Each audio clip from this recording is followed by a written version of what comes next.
Hello friends, welcome to our YouTube channel the bright future academy. अगर आप हमारे channel में पहली बार आए हैं तो प्लीज़ इसे लाइक, शेयर और सब्सक्राइब ज़रूर कर दें।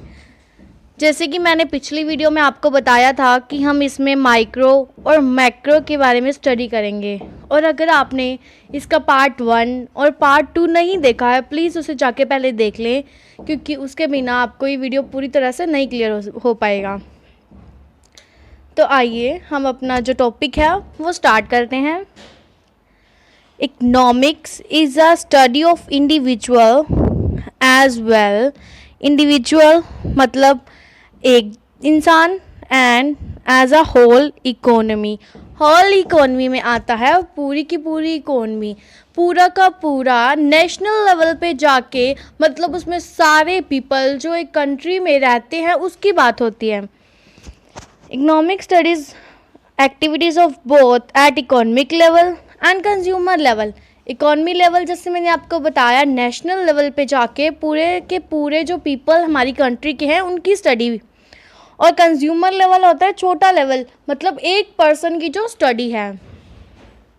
तो इकोनॉमिक्स में दोनों की बात हम करते हैं, सिर्फ एक की बात नहीं करते, हम छोटे लेवल पे भी बात करते हैं और बड़े लेवल पे भी बात करते हैं।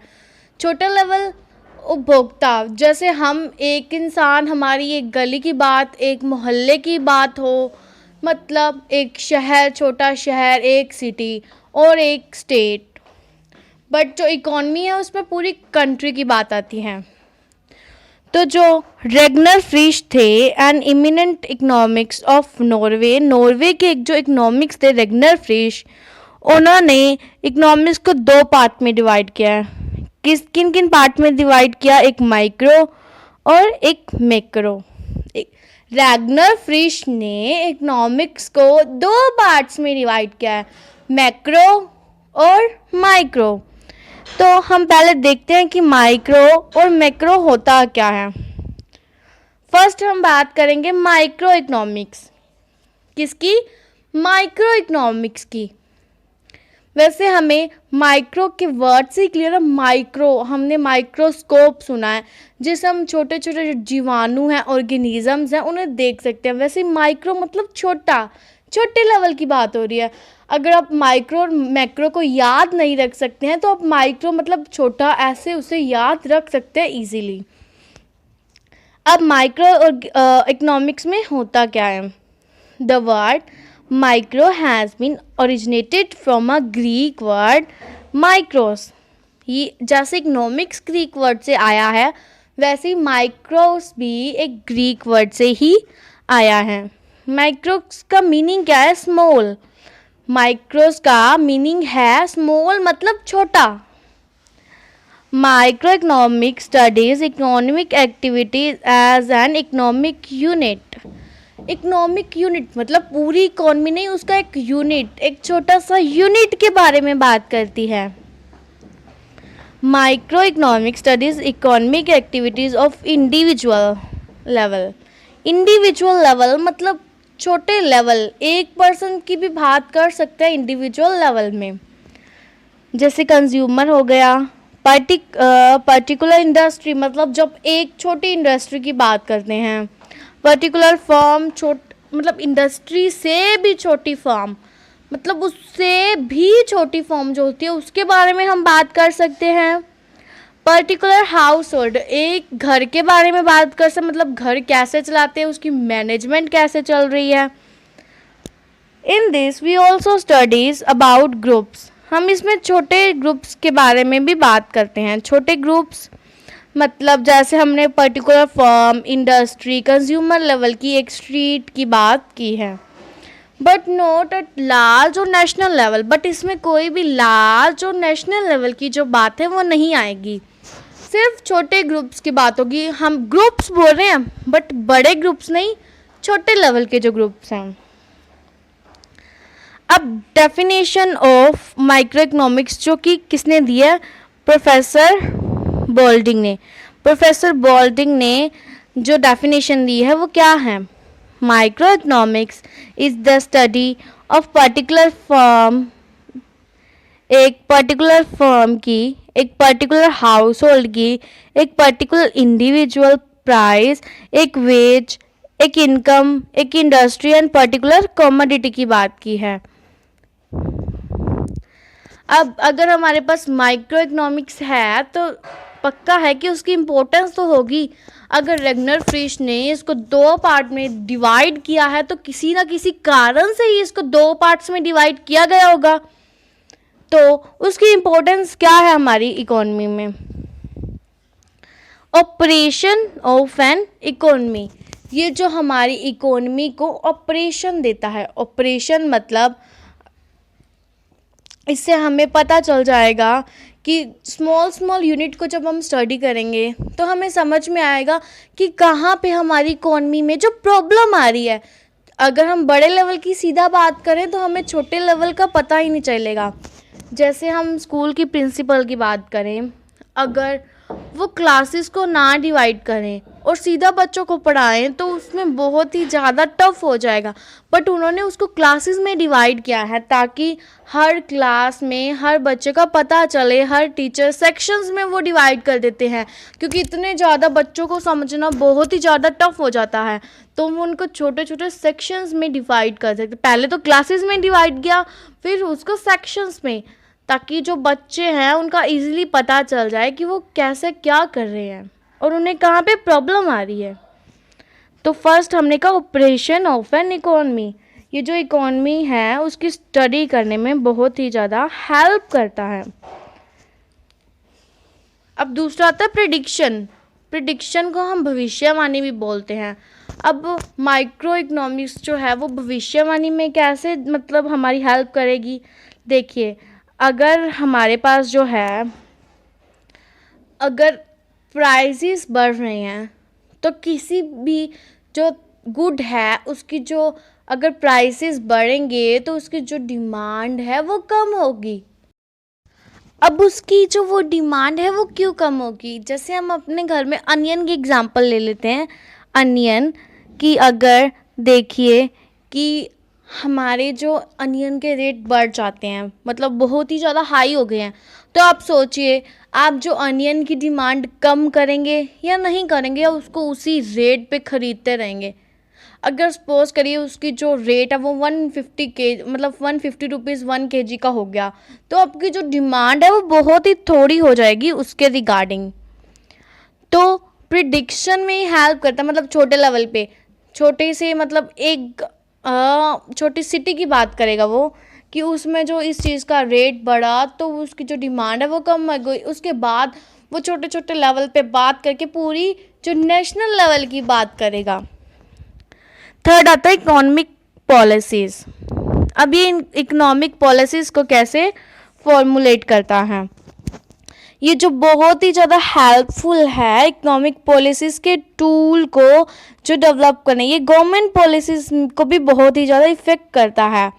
जो गवर्नमेंट की पॉलिसीज़ होंगी उसमें जो एलोकेशन ऑफ रिसोर्सेज, मतलब कहाँ पे रिसोर्सेज की ज़रूरत है और कहाँ पे जो एक्स्ट्रा रिसोर्सेज पड़े हैं, ये उनको वहाँ से लाकर गवर्नमेंट को बहुत हेल्प करेगी। मतलब यहाँ पे रिसोर्सेज की ज़रूरत है, आप यहाँ पे रिसोर्सेज प्रोवाइड करो, और जहाँ पे रिसोर्सेज की मतलब ज़्यादा हैं वहाँ पे ज़रूरत नहीं है तो वो गवर्नमेंट को बताएगी कि यहाँ पे जो रिसोर्सेज हैं उनकी ज़रूरत नहीं है और उसे दूसरी जगह पे एलोकेट करें। फोर्थ आता है इकोनॉमिक वेलफेयर। जैसे हम बात कर रहे हैं इकोनॉमिक वेलफेयर में भी ये वैसे ही बिल्कुल हेल्प करेगा। ये पूरी नॉलेज देगा जो इकोनॉमिक के वेलफेयर के बारे में छोटे छोटे लेवल्स पे, क्योंकि ये जो हमें सजेशंस देता है, मतलब अगर वैसे तो जो एक इंसान है उसकी आवाज़ को गवर्नमेंट तक पहुंचाना बहुत ही ज़्यादा टफ है, बट अगर माइक्रो इकोनॉमिक्स हैं तो छोटे छोटे लेवल्स पे बात होकर पूरे नेशनल लेवल पूरी गवर्नमेंट पे जा सकती है और जिससे इकोनॉमिक वेलफेयर जो है हो सकता है। फिफ्थ है मैनेजरियल डिसीजंस। मैनेजरियल डिसीजन होते हैं जो इकोनॉमी को मैनेज करने के लिए जो डिसीजंस लिए जाते हैं, लाइक कॉस्ट ऑफ प्रोडक्शन के बारे में हो गया, डिमांड के बारे में होगा, जिसकी बहुत ही ज़्यादा इम्पोर्टेंस है। तो ये उसमें भी बहुत हेल्प करती है कि कॉस्ट ऑफ प्रोडक्शन बढ़ानी है, कॉस्ट ऑफ प्रोडक्शन कैसे कम करनी है, सोशल वेलफेयर को बढ़ाना है या प्रॉफिट को बढ़ाना है। तो ये पूरा उसको फॉर्मुलेट करती है। हेल्पफुल इन इंटरनेशनल ट्रेड पे भी ये बहुत ही ज़्यादा जो हमारे लिए फ़ायदेमंद है। अगर छोटे छोटे लेवल्स पे कोई सेल्फ एम्प्लॉयमेंट के लिए जो फैक्ट्रीज खुली हुई हैं, वहाँ से जो सामान है वो इंटरनेशनल ट्रेड के लिए जाएगा, तो इससे हमें बहुत ही ज़्यादा हेल्प मिलेगी। तो हमने माइक्रो इकोनॉमिक्स की बात की और उसकी जो इम्पोर्टेंस थी उसके बारे में भी बात की। आई होप आपको माइक्रो इकोनॉमिक्स वाला टॉपिक क्लियर है। माइक्रो, मैं एक बार फिर से रिपीट कर दूँ, माइक्रो का मतलब होता है स्मॉल। ये एक स्मॉल लेवल की बात करती है, छोटे छोटे इंडिविजुअल्स, छोटी छोटी जो फैक्ट्रीज, फर्म, एक पर्टिकुलर चीज़ के बारे में बात हो। इसमें पूरे नेशनल लेवल की जो है उसकी बात नहीं की जाती है। अब हमारे पास नेक्स्ट आता है मैक्रो इकोनॉमिक्स। मैक्रो, जैसे मैंने आपको बताया माइक्रो छोटा, तो आप छोटे लेवल की बात उससे याद रख सकते हैं, तो दूसरा आपको मैक्रो तो वैसे ही याद रहेगा कि बड़े लेवल की बात है। A part of economics studies the word macro. जो पार्ट है वो मैक्रो लेवल की भी स्टडी करता है, जिसका ओरिजिन हुआ है मैक्रो से। जैसे उसका माइक्रोज से हुआ था, इसका मैक्रोज से हुआ है, विच मीन्स लार्ज। उसका मतलब स्मॉल था, इसका मतलब लार्ज है। जो मैक्रो इकोनॉमिक्स है उसका जो वर्ड मैक्रो कहाँ से जो ओरिजिनेटेड हुआ है, मैक्रोज वर्ड से, जिसका मतलब है लार्ज, मतलब बड़े लेवल की study. It studies economic activities, economy as a whole, मतलब इकोनॉमिक एक्टिविटी को, पूरी इकोनॉमी को एक साथ में जो ये है स्टडी करता है। लाइक नेशनल इनकम में हर जो प्रति व्यक्ति आय जिसको हम बोलते हैं पर कैपिटा इनकम इंक्लूड होती है। मतलब इसमें एक व्यक्ति की जो आय है हम उसको नहीं, बल्कि पूरे हर जो व्यक्ति जो कंट्री में रहता है और उसकी इनकम है, हम पूरी इनकम की बात करेंगे। तो ये नेशनल इनकम, नाम से क्लियर हो रहा है, नेशनल की बात हो रही है, बड़े लेवल की नेशनल इनकम की बात हो रही है। उसके बाद आता है एम्प्लॉयमेंट, फुल एम्प्लॉयमेंट मतलब पूरी कंट्री को जो फुल एम्प्लॉयमेंट मिले, मतलब बड़े लेवल की बात है। जनरल प्राइस लेवल होता है जो पूरी कंट्री में जो प्राइस लेवल चल रहा है। एग्रीगेट डिमांड, अब एग्रीगेट का मतलब क्या है? एग्रीगेट का मतलब है होल, मतलब जिसमें सभी कंट्री, सभी स्टेट, सभी सिटी, सभी मोहल्ले, सभी गली की बात आ जाए तो वो होता है एग्रीगेट डिमांड, सभी की डिमांड के बारे में बात हो जाए। वैसे ही एग्रीगेट सप्लाई मतलब सभी जो प्रोड्यूसर्स हैं उनकी जो सप्लाई है उसके बारे में बात की जाए। अब हम फिर से माइक्रो इकोनॉमिक्स पे आते हैं। माइक्रो इकोनॉमिक्स का स्कोप क्या है? स्कोप होता है दायरा, वो क्या क्या स्टडी करता है। थ्योरी ऑफ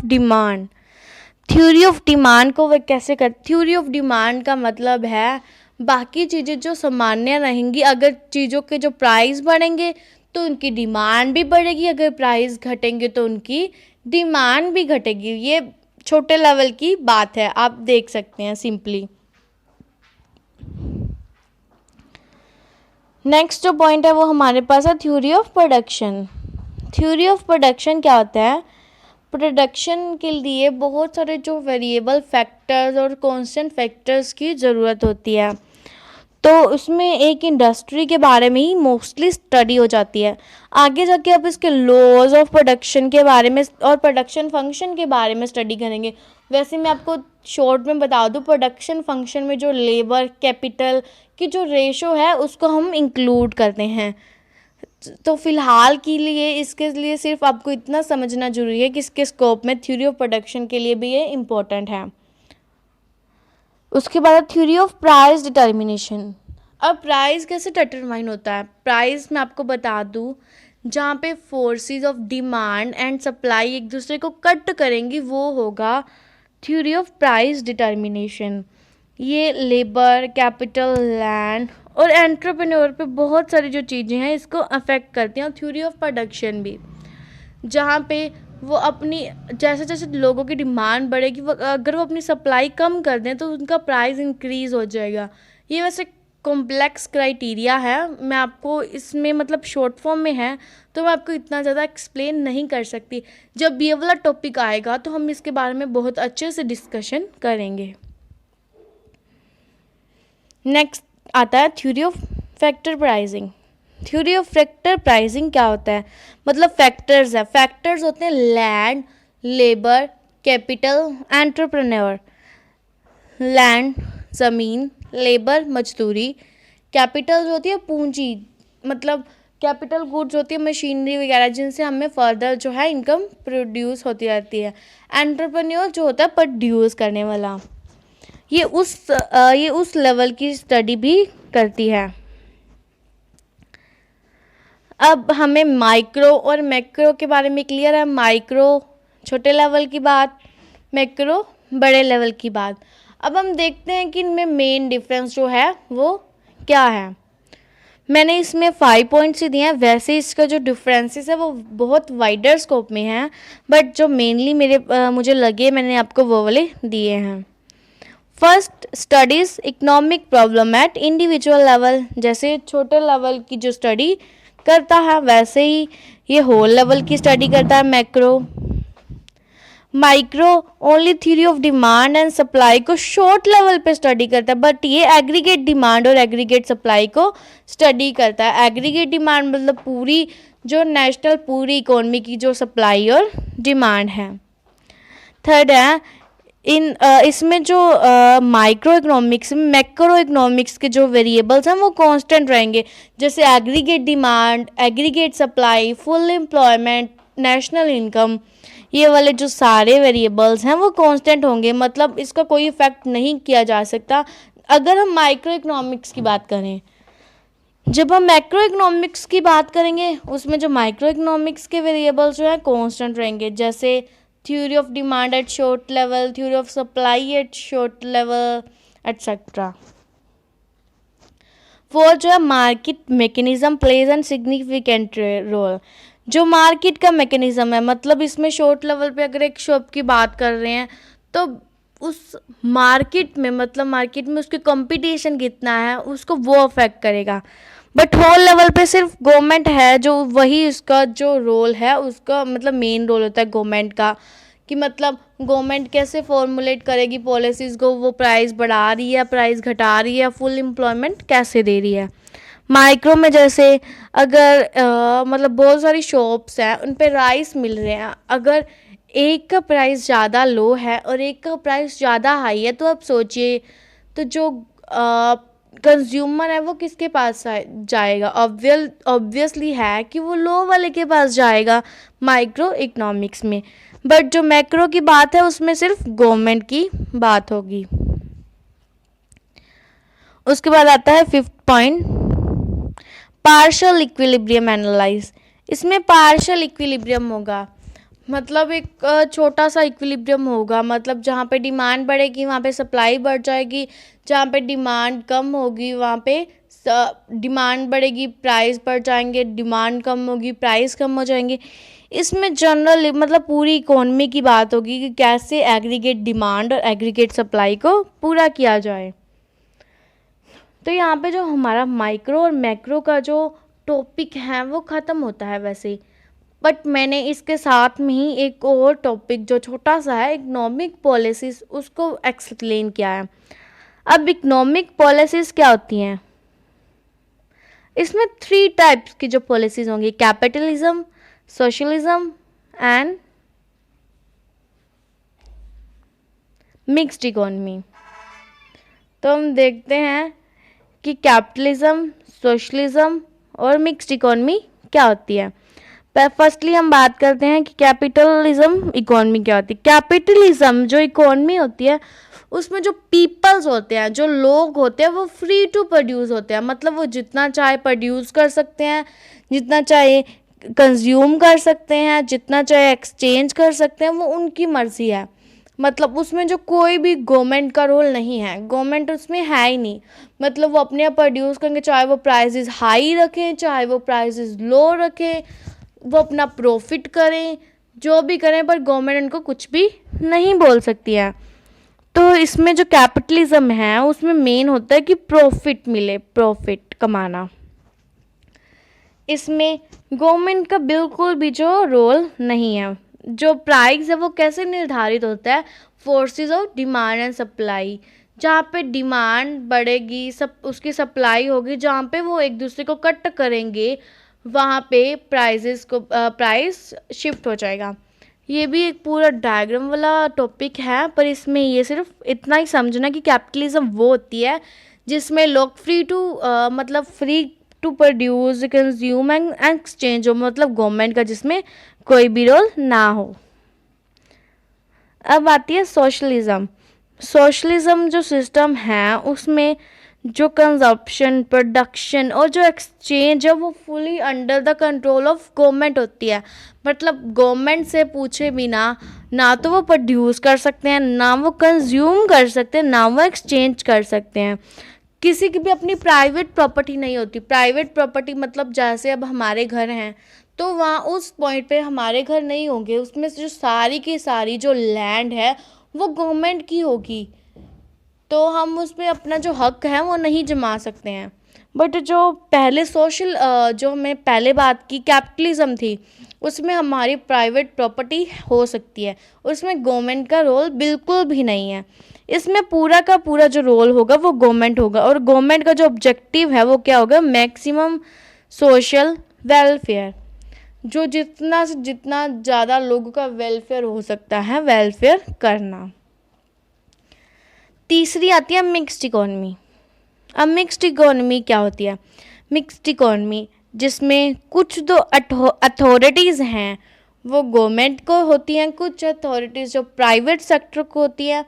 गवर्नमेंट मतलब अगर गवर्नमेंट को लगता है कि इस चीज़ पे मुझे वो अपना फॉर्मुलेशन इस पॉलिसी पे फॉर्मुलेट करना चाहिए, गवर्नमेंट उस चीज़ को फॉर्मुलेट करती है। अब जैसे रेलवे की बात करें, अब रेलवे एक प्राइवेट मतलब एक इंडस्ट्री, एक फर्म की बस की बात नहीं है, तो इसे सिर्फ गवर्नमेंट ही चला सकती है, या जो गैस एजेंसीज हैं। तो इसमें जो गवर्नमेंट है वो खुद चलाती है, क्योंकि इसमें बहुत ही ज़्यादा हाई लेवल का खर्चा होता है जो कि एक नॉर्मल जो पीपल की है तो बिल्कुल बस की बात नहीं है। और इसमें प्राइवेट सेक्टर्स भी हैं जो अपना जो छोटे छोटे लेवल्स पे इंडस्ट्रीज चलाते हैं, फर्म्स चलाते हैं। मतलब इसमें गवर्नमेंट का कोई रोल नहीं रहता, जो उनकी इंडस्ट्रीज होती हैं, पर काम दोनों करते हैं, प्राइवेट सेक्टर भी और गवर्नमेंट सेक्टर भी। ये जो होते हैं दोनों को एग्जिस्ट होते हैं। इसमें जो प्रोड्यूसर होता है उसका मोटिव होता है मैक्सिमम से मैक्सिमम प्रॉफिट लेना, और गवर्नमेंट का जो होता है मैक्सिमम से मैक्सिमम सोशल वेलफेयर करना। आई होप आपको ये वाले तीनों क्लियर हैं। हम एक बार फिर से रिवाइज करते हैं इसको। फर्स्ट था कैपिटलिज्म, जिसमें गवर्नमेंट का कोई रोल नहीं है, peoples are free to produce, consume and exchange. Second है सोशलिज्म, जिसमें क्या है, गवर्नमेंट सिर्फ गवर्नमेंट ही है, लोगों की अपनी प्राइवेट जो प्रॉपर्टी है वो नहीं हो सकती है, तो इसमें पूरा का पूरा गवर्नमेंट का रोल है। तीसरी आती है मिक्स्ड इकोनॉमी। मिक्स्ड के नाम से क्लियर है कि दोनों को एग्जिस्ट करेंगे। प्रोड्यूसर का मोटिव होगा प्रॉफिट, और जो गवर्नमेंट है उसका होगा मैक्सिमम सोशल वेलफेयर। ये वाला टॉपिक मैंने पार्ट 2 में अच्छे से एक्सप्लेन किया है कि प्रोड्यूसर का जो मोटिव है वो प्रॉफिट, और गवर्नमेंट का जो मोटिव है वो वेलफेयर है। आप उसको ज़रूर देख लें अगर आपको रिवाइज करना है तो। हम स्टार्टिंग से एक बार इसको पूरा रिवाइज कर लेते हैं। पहले हमने बात की थी इकोनॉमिक्स में छोटे लेवल की बात भी होती है, बड़े लेवल की बात भी होती है। तो जो प्रोफेसर जो थे रेगनर फ्रिश, उन्होंने इसको 2 पार्ट्स में डिवाइड किया था। कौन कौन से? माइक्रो इकोनॉमिक्स और मैक्रो इकोनॉमिक्स। माइक्रो में छोटे की बात होगी, मैक्रो में बड़े की बात होगी। माइक्रो आया है वर्ड जो ग्रीक वर्ड है माइक्रो से, जिसका मतलब है स्मॉल। इसमें एक इंडिविजुअल लेवल, एक पर्टिकुलर फॉर्म, पर्टिकुलर इंडस्ट्री की बात होगी। और इसकी जो इम्पोर्टेंस थी आप देख सकते हैं, operation of an economy, prediction, economic policies, economic welfare, managerial decisions, helpful in international trade. Macro economics में बात होती है होल लेवल की, होल इकोनॉमी की, नेशनल लेवल की। तो ये जो वर्ड आया मैक्रोज, ये भी ग्रीक वर्ड है और इसका मतलब है लार्ज। तो इसमें पूरा national income, full employment, general price level, aggregate demand और एग्रीगेट सप्लाई की बात होती है। Scope of micro economics, theory of demand, theory of production, theory of determination, theory of factor pricing. तो आई होप ये वाले जो पॉइंट्स हैं आपको क्लियर होंगे। इनमें डिफरेंस क्या था? फर्स्ट था कि वो ये इंडिविजुअल लेवल की स्टडी कर, जो माइक्रो इकोनॉमिक्स है ये इंडिविजुअल लेवल की स्टडी करती है, ये होल लेवल की स्टडी करती है। इसमें शॉर्ट लेवल पे डिमांड एंड सप्लाई की बात करते हैं, इसमें एग्रीगेट डिमांड और एग्रीगेट सप्लाई की बात करते हैं। थर्ड पॉइंट है, इसमें मैक्रो इकोनॉमिक्स के जो वेरिएबल्स हैं वो कांस्टेंट रहेंगे, इसमें माइक्रो इकोनॉमिक्स के जो वेरिएबल्स हैं वो कांस्टेंट रहेंगे। इसमें market mechanism main role play करता है, इसमें government mechanism main role play करता है। इसमें पार्शियल इक्विलिब्रियम एनालाइजर, मतलब छोटे छोटे लेवल्स पे जो इक्विलिब्रियम मैटर करता है।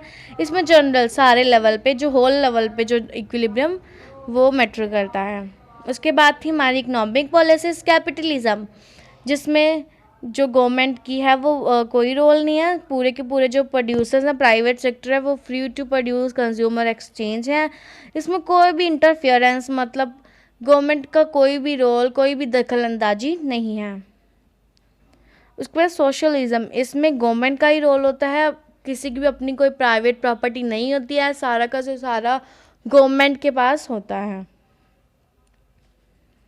अब आती है मिक्स्ड इकोनॉमी, इसमें दोनों की बात है, मतलब गवर्नमेंट भी है, प्राइवेट सेक्टर भी है, दोनों मिलकर काम करते हैं। कुछ जो काम है गवर्नमेंट करती है, कुछ प्राइवेट सेक्टर करते हैं, और ये दोनों को एग्जिस्ट करते हैं। जो प्रोड्यूसर है उसका जो मोटिव है मैक्सिमम प्रॉफिट है, जो गवर्नमेंट का जो मोटिव है सोशल वेलफेयर है। आई होप आपको इसमें कोई प्रॉब्लम नहीं होगी। अगर आपको फिर भी कोई प्रॉब्लम आती है तो प्लीज़ मुझे कमेंट सेक्शन में जाके आप पूछ सकते हैं। और पिछली जो 2 वीडियोस हैं इस पार्ट की, मैंने वो उनका जो लिंक है वो डिस्क्रिप्शन बॉक्स में दे दिया है, आप उसको जाके देख लें और इससे हमारे चैनल से जुड़े रहें ताकि आपको जो इकोनॉमिक्स की वो जो और वीडियोज़ हैं वो आपको मिल सके। तो please like and share and subscribe our channel. जो नेक्स्ट टॉपिक है वो हम करेंगे इकोनॉमिक्स, नेचर ऑफ इकोनॉमिक्स। क्या नेचर ऑफ इकोनॉमिक्स क्या है? इकोनॉमिक्स आर्ट है या जो इकोनॉमिक्स है वो साइंस है? So please like, share and subscribe our channel. Thanks for watching.